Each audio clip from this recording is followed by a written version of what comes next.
Well, good evening, and thanks for joining us here on a very special edition of News 20 on GTN. I'm Randy Gardner. We're down here at the America Center in downtown St. Louis for the 44th annual induction into the St. Louis Soccer Hall of Fame this evening. We're going to have a lot of great guests, a lot of great interviews for you, so stay with us. It's coming up next.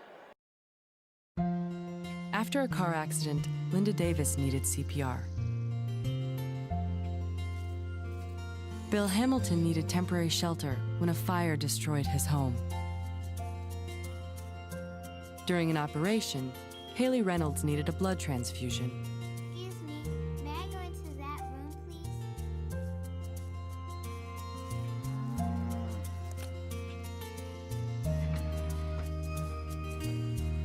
Next year, revenue growth again will be a focus. Top priority.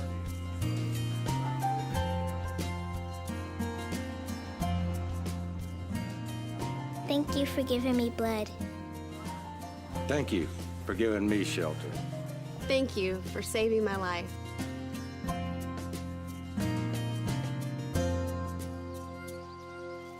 Support the Red Cross and change a life, starting with your own. And welcome back to News 20 here on GTN. I'm Randy Gardner. We're down here at the St. Louis Soccer Hall of Fame induction, and joining me now, Mayor Francis Slay of the city of St. Louis. Glad you could join us. We appreciate it. I'm real pleased to be here. Hey, I didn't know you played at Quincy. Yeah, I did. I played 4 years there between 73 and 77 and had a great time. A lot of good people, and Jack McKenzie was our coach. Just a wonderful experience. You look around the room now, you've got the green jacket on. I know your appreciation of soccer is great. Does it change, though, once you get that jacket on? Well, it's just a huge honor, you know, to be inducted with so many outstanding players. And I credit the great coaches that I had, the outstanding players that I was able to play with, and the great teams I was on. It was a great part of my life, soccer. In fact, I'm going to say this tonight. I actually, in 1973, I met my then future wife at a soccer game, Kim Teresi, and later married her. And then on our first date, I took her to a soccer game, which was the St. Louis Stars versus the Miami Toros in the old Busch Stadium. So soccer's been a big part of my life, and this is very exciting, a big honor. You look around the room, and soccer is such a sport here in the St. Louis area. What do you say to everybody out there watching tonight about how big of a role it plays to not only adults in this community like you and me, but the youth of this community? Well, soccer is good for a lot of reasons. First of all, it's a sport where you got to be in great shape in a lot of different ways. You're running constantly. You learn teamwork. You help build self-esteem and self-confidence. And the other thing it does, you learn a lot of lessons about life. I had a coach that told me when I was a little boy, he said, Francis, when you go out there, don't tell yourself you're going to score a goal. And I said, what do you mean? That's what I'm supposed to do. He says, no, tell yourself you're going to score 3 goals. So you set your sights high. He says, if you got to wait 90 minutes to score 1 goal, it'll never happen. But if you try for 3, you'll see how many more goals you get. And I had another coach tell me, you know, I was playing against a national All-American player, and I was out there, and he said, don't go out there and say, you know, I got to play against him tonight. What you got to say to yourself, this guy's got to deal with me. So there's the psychology of sports it really transcends to the psychology of life. Set your sights high and do your very best, and you know, keep your goals high, and you'll achieve a lot more. You look around us right now, you see all these guys in the green jacket, a lot of gentlemen older than myself and yourself. What's that tradition mean to you to now put that jacket on and follow in the footsteps of some of these other gentlemen? It's a tremendous honor. You know, I look out here, and there's so many players that I've known, that I've played against, that I've played with, that I've seen already tonight. Players that, like I just saw Gene Geimer. He actually scored one of the goals in the game of the Stars versus the Toros when the Stars actually won that night. So these are guys that I looked up to as a young player, and now I'm here with them tonight. It's just a tremendous honor. Well, Mayor, congratulations. My pleasure. Appreciate your time, and best of luck inside tonight. Yeah, thank you. Mayor Francis Slay, City of St. Louis, going into the St. Louis Soccer Sports Hall of Fame tonight. Stay with us. Much more next here on News 20 on GTN. And joining us now here from the St. Louis Soccer Hall of Fame induction is Carl Hutter Jr. Carl, good to see you tonight. Cheers, good to see you. Looking good in that green jacket. Yeah, thank you. How's it fit? It fits fine. I'm surprised, but usually things are big on me, but it fits fine. All right, talk to us about this great honor tonight. You're a powerhouse in soccer. Your name here in the St. Louis area all comes to fruition for you tonight. Dream come true for you? Well, it's awesome. I mean, you don't start off playing sports when your parents take you to pick up games, and you don't start off wondering, when you're in your middle 50s or at some point in time when you're an adult that you're going to be in the Hall of Fame. So it was a surprise, but I'm very humbled and honored by it. And it's really all about relationships and people that I've met and coached, and also people that have helped me through the years. So I'm honored because of that. When you look back at when you started this thing, like myself with my first grade team and my fourth grade team, hopefully someday I'll be in your shoes. Did you ever think you'd be where you are today? No, I never really thought about that. I was fortunate that I got invited to help coach when I was 25 years old. I did a little bit of club coaching before that, just helping out with strength and fitness training. And then I got asked to coach, and now here 33 years later, it's been a career and a profession for me. But again, it's all about the relationships, and that's mostly what it's about. It's about those relationships that developed over the years. What's been some of the feedback from some of your players through the years and the ones you're coaching now? Claps and well-deserved, and they're just happy, and also I think that they're honored to be a part of something like this that's real special. So from here on out, now Soccer Hall of Famer, is it different for you from here on? Do you see the game differently? Do you see your mindset as a coach differently? Or are you the same old Carl? No, I'm respectful of this honor because of the people that are in the Hall of Fame and because of what it represents in St. Louis and in our world of soccer in the USA. But it's about relationships and helping people raise their level in a sport they love playing. And again, just lasting memories. That's what it's about. For the younger coaches like myself out there, what do you say to guys like me and other ones out there coaching in the CYC and SCISA and SLISA in terms of, like you said, respecting the game and really being a mentor to the kids? Because lifelong, you look back, Vince Drake was my coach, for years. You look back, the guy who really influenced my life on a great scale. These coaches, you do that to these kids. Well, you were fortunate to play for Vince Drake. I've also recruited and known him for a lot of years, and I'm really happy for him. But every day you just say the kinds of things to young people that you expect good things from them. You expect a good effort, run up and down the field together, play for yourself and play for your teammates. Those are the kinds of things that you say to young people all the time, and even at the college level. That was going to be my next question. We talk to the youngsters like that, but you coaching out at Lindenwood, you talk to them the same? Absolutely the same. I tell them that they're representing themselves and their families and their university and each other. And so, give a level effort, enjoy yourselves, have fun, play hard, and let's play to win, but also let's learn the lessons that we learn just from competing. Well, Carl, great honor for you tonight. Congratulations. Thank you. Enjoy Cheers. the night. Enjoy the night. All right. Carl Hutter Jr. being inducted tonight into the St. Louis Soccer Hall of Fame. Stay with us. Much more next. And welcome back to News 20 here on GTN. I'm Randy Gardner. We're here at the St. Louis Soccer Sports Hall of Fame, and joining me now, the renowned Coach Vince Drake. Glad you could join us. We appreciate your time. Glad to be here, Randy. You look good in green, I have to tell you. Well, I don't play golf, but I know Mr. Reardon, our golf coach at Trinity, will love to see me wearing this green jacket. The only thing better would be blue and gold tonight, right? Oh, my God, you're bringing back the old Aquinas memories. Days. Yes. What's it mean for you to wear that green jacket? So many guys in this room, you look around and your name is right at the top of the list with soccer in St. Louis. Well, I am just very honored that they invited me and inducted me into the Hall of Fame. It's been 47 years, but, I never really count on things like this, and I don't ask for things like this. But I'm very honored and humbled to be mentioned and to be inducted tonight. So I'm really happy, and for my family as well. When you said 47 years, I've been coaching like 47 months now. Advice, I asked Carl advice about what you tell young coaches out there starting out like myself for the longevity that you've had and the success that you've had. I really think as young coaches should teach the game in a fun way and make the kids feel like the game itself is fun. It's competitive, but it should be mostly fun. Because, learning experiences should be fun. If they're disappointing and the kids do not enjoy it, then they will probably turn away from the game and not enjoy it as much. What about even at the level that you coach at the high school level, and as they move on to college? Same theory of the game in terms of keeping it fun? I think the whole idea is to keep the kids motivated, to still enjoy the game, and to play the game as if, it's their last game, because, that's when it becomes more competitive in high school. And if they still enjoy it and they're still motivated to play, then I think you've got them with you as a coach. Has what's going to happen in a few moments up on the stage, has it sunk in with you yet? I know you're a very humble guy and much deserving of this honor. It should have came a long time ago, but... Well, truthfully, I never nominated myself, and I think that's what you normally do, but someone else nominated me this time, and I just think it's very humbling. I think I will enjoy it. I'm not very good at public speaking, but I will have fun when I do it tonight. And what do we see in the next 5, 10, 20 years out of Coach Vince Drake?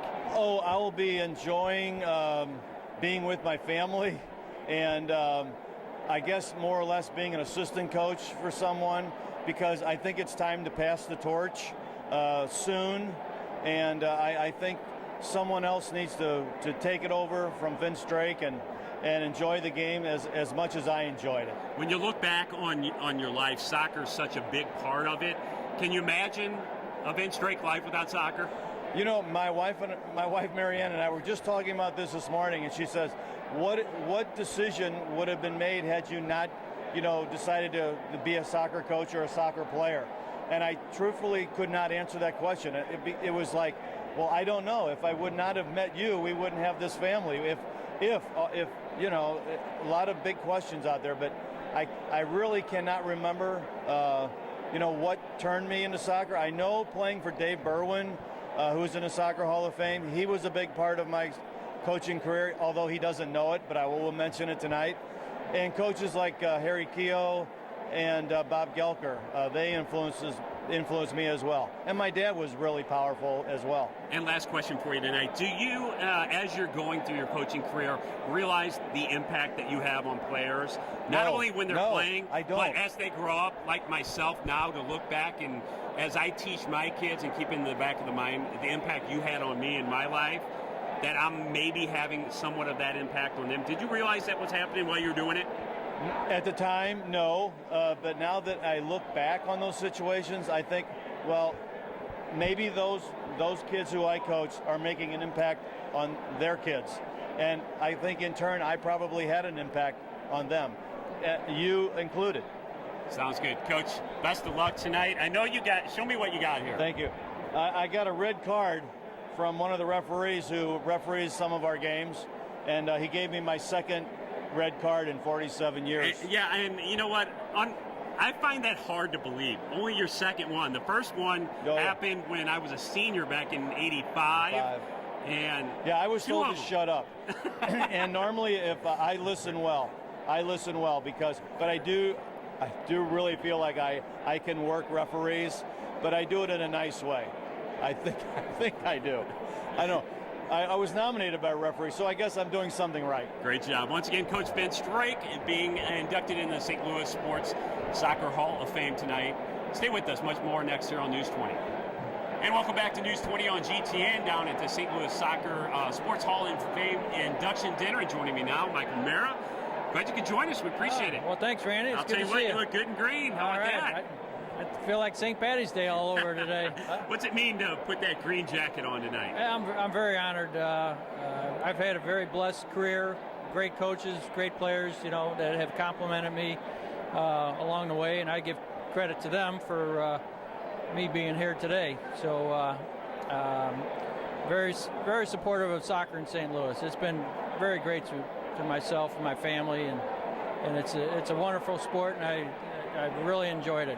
When you look back on your career when you started, even when you got into high school and college, did you ever think you'd be at this level where you're at now, looked upon as so many people look upon you? No, I remember them cold days sitting on the bench, like, I think I'm going to give up. I'm going to sit here and I get in the game and my toes are frozen and the ball hits you in the face, it's frozen, and you're like, what am I doing out here? But it's a great sport. Anybody can take it up, and you have your ups and downs, but just kept pursuing it, and had a lot of people along the way help me out, and I give credit to, like I said, many of my coaches and colleagues in this soccer world, and I've been very fortunate. You look around the room tonight here, and so many guys that are much older than myself and yourself with the green jackets on, played at a very high level, very respected in this area. The tradition of soccer from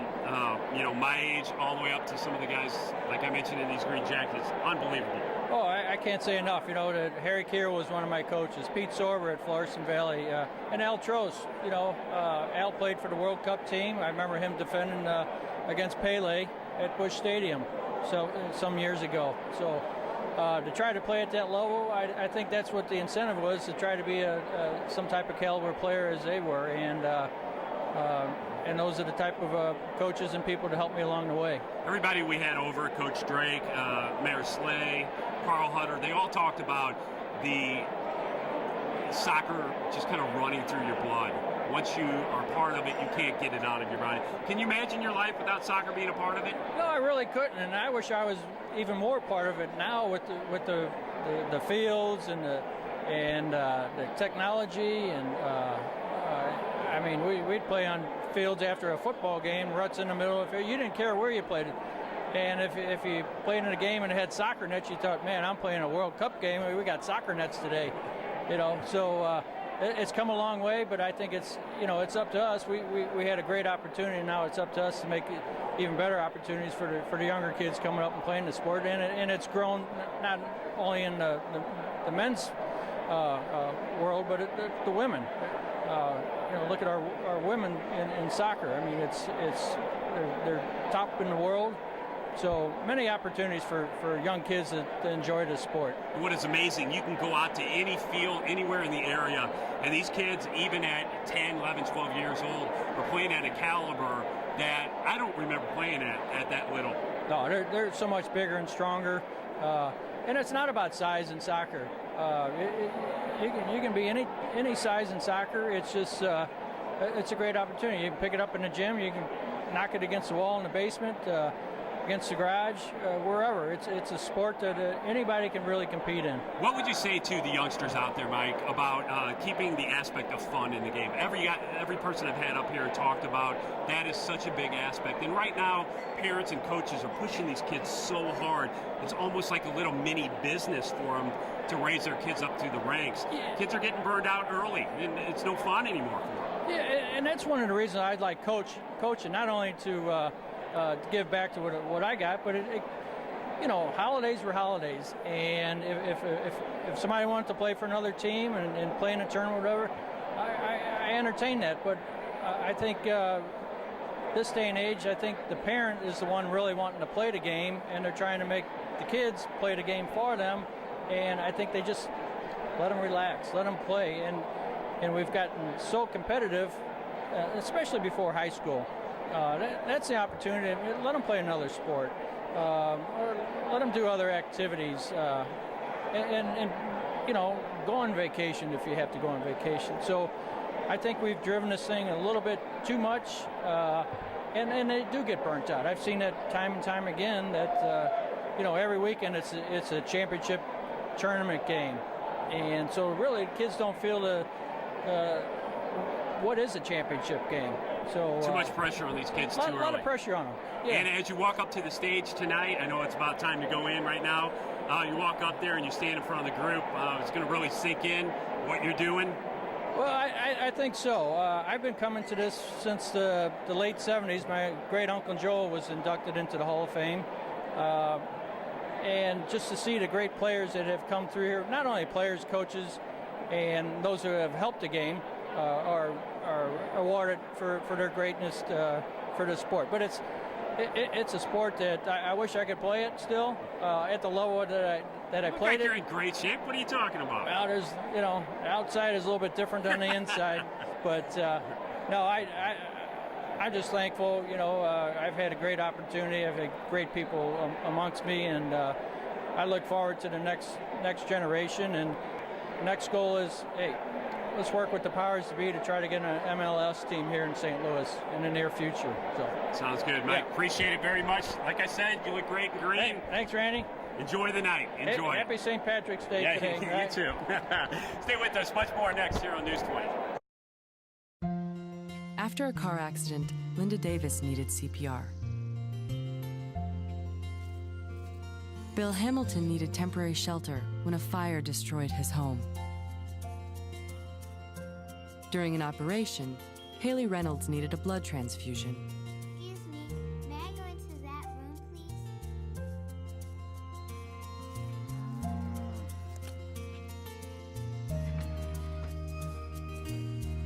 Next year, revenue growth again will be a focus.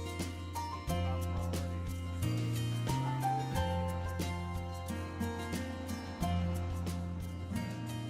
Thank you for giving me blood. Thank you for giving me shelter. Thank you for saving my life.